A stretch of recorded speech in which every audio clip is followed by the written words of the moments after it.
Chers auditeurs, vous vous souviendrez que votre enquêteur vous avait promis de faire un dossier croustillant sur les cartels de la drogue qui sévissent en Côte d'Ivoire depuis l'avènement du régime d'Alassane Ouattara au pouvoir. Et pour cause, l'un des barons du régime était impliqué dans ce trafic jusqu'aux oreilles et en était devenu le parrain. C'est le regretté Ahmed Bakayoko. Chris Yapi avait mis en berne son enquête pour ne pas tirer sur un mort. Maintenant que la DEA a mis la pression sur le pouvoir dictatorial de l'octogénaire supermenteur pour le démantèlement du dit cartel, le temps semble opportun pour apporter notre contribution afin de mettre hors d'état de nuire ces marchands de la mort. Dans cette série consacrée au grand cartel dont Abidjan est devenu la plaque tournante en Afrique de l'Ouest, je vous propose en entrée en matière les enquêtes de Vice Media qui avaient mis le pied dans le plat au moment où Alassane Ouattara faisait semblant de ne rien voir. Suivez plutôt ces enquêtes pour vous faire une idée de ce que disait la presse internationale sur cet odieux trafic de drogue. Chris Yapi ne ment pas. Drogue. Comment votre conso de coke fout la merde en Afrique de l'Ouest. Troisième partie. Récap de l'épisode précédent. La Highway 10 est la route de la drogue qui lie l'Amérique du Sud à l'Europe via l'Afrique de l'Ouest.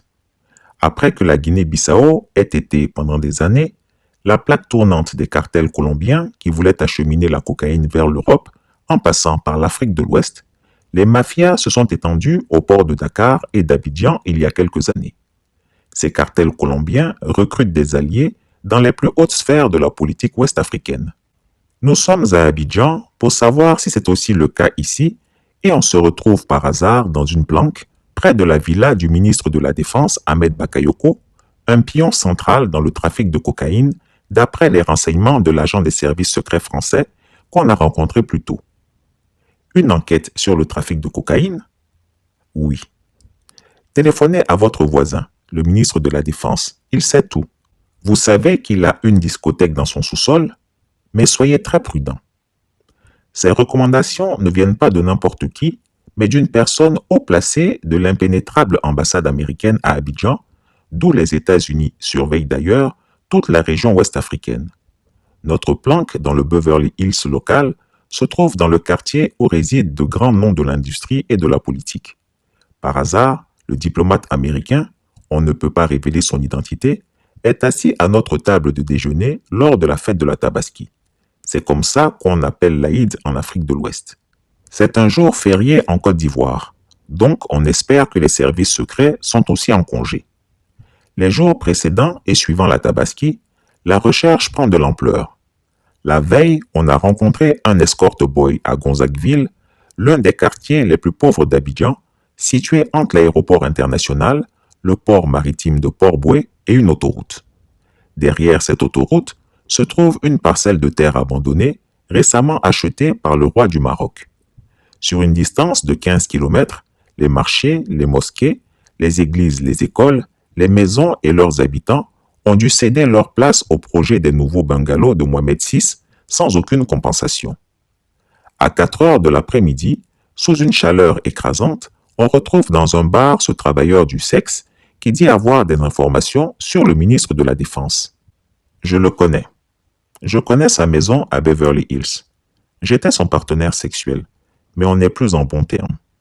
Il ajoute, le ministre de la Défense, le plus grand trafiquant de cocaïne, je le sais, et tout le monde le sait. Ce n'était pas le cas un an plus tôt. Un chef de la mafia nigériane, nommé John, gérait la majeure partie de l'importation et de l'exportation de la cocaïne.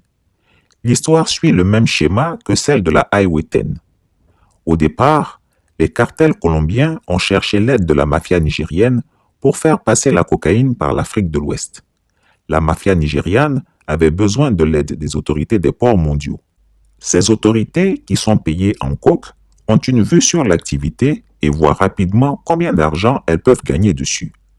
Conséquence, les hommes de main locaux qui ont accès au port investissent également dans l'achat de cocaïne afin d'en vendre eux-mêmes.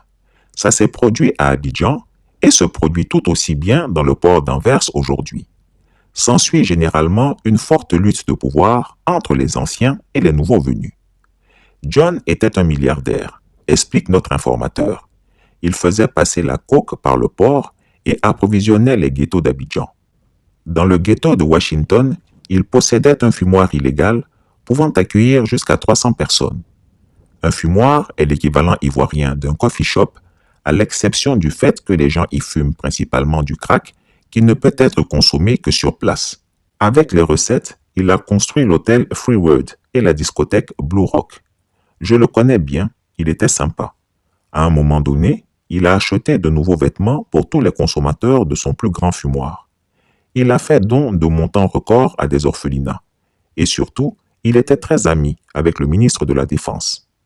Le 19 décembre 2018, l'empire de John s'écroule. Il est arrêté et se trouve actuellement dans la prison tristement célèbre de la Maka à Abidjan. La fin d'une petite guerre de succession. C'était purement politique. Le ministre de la Défense voulait une plus grande part des revenus, donc il voulait devenir l'associé de John qui a refusé. Résultat, il s'est fait arrêter. Enfin, sa liberté de mouvement a beau avoir été restreinte, mais son réseau de jeunes dealers est toujours intact et continue à travailler pour lui. Il n'y a aucune preuve que l'escorte dit la vérité, mais presque tous les éléments de son histoire sont confirmés par d'autres sources.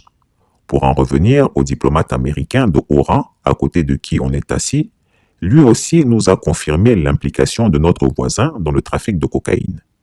Le jour même, on visite les ghettos du quartier d'Adjamé où se trouve l'un des plus grands fumoirs de John.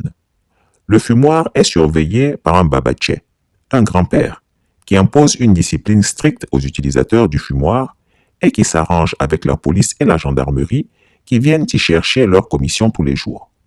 Les fumoirs sont directement liés à la Highway 10 puisque les complices locaux sont payés en coke. Mais pour être vendue, cette coke a besoin d'un marché. Selon les derniers chiffres de 2014, il y avait 400 fumoirs à Abidjan et on estime à 10 000 le nombre de consommateurs. Mais avec un tel débouché pour le crack bon marché, les grossistes d'un pays pauvre font encore les bénéfices nécessaires. Il arrive que des perquisitions aient lieu, mais les babachais sont informés à l'avance. Lorsqu'un fumoir est mis à plat par la police, il réouvre généralement le lendemain. On entre dans le quartier directement après la première prière à la gare routière centrale. On passe lentement devant un fumoir qui est construit contre le mur arrière d'un poste de gendarmerie. On sort de la voiture un peu plus loin. Sur le chemin de terre, les hommes ont déjà commencé à égorger des chèvres et des vaches. Une porte battante s'ouvre. À l'intérieur, une trentaine de jeunes fument du crack, la tête penchée en avant. Sur le chemin du retour, les bordures de route sont couvertes de carcasses et de sang. Quand on arrive à notre planque à Beverly Hills, un homme déguisé en Michael Jackson chante devant le ministre de la Défense. Il est chassé par des soldats en uniforme. Juste après, 7 Range Rover de luxe, blancs, beige et gris, arrivent en file. Les soldats ouvrent le portail, se mettent en position et saluent les voitures. Ce qu'on découvrira par la suite, c'est que cet après-midi et ce soir-là, le ministre de la Défense a organisé une house party pour la crème de l'industrie musicale ivoirienne. Détail important, DJ Arafat n'a pas été invité, ayant perdu les faveurs de son parrain. Les deux hommes étaient si proches que Bakayoko considérait Arafat comme son filleul et le disait ouvertement lors d'interviews à la télévision. Arafat roulait sur sa moto cette nuit-là, à quelques kilomètres de la fête à laquelle il n'était pas invité. Une voiture le percute. Arafat est propulsé de sa moto et meurt un peu plus tard à l'hôpital. Pour des raisons de confidentialité, les noms utilisés sont fictifs.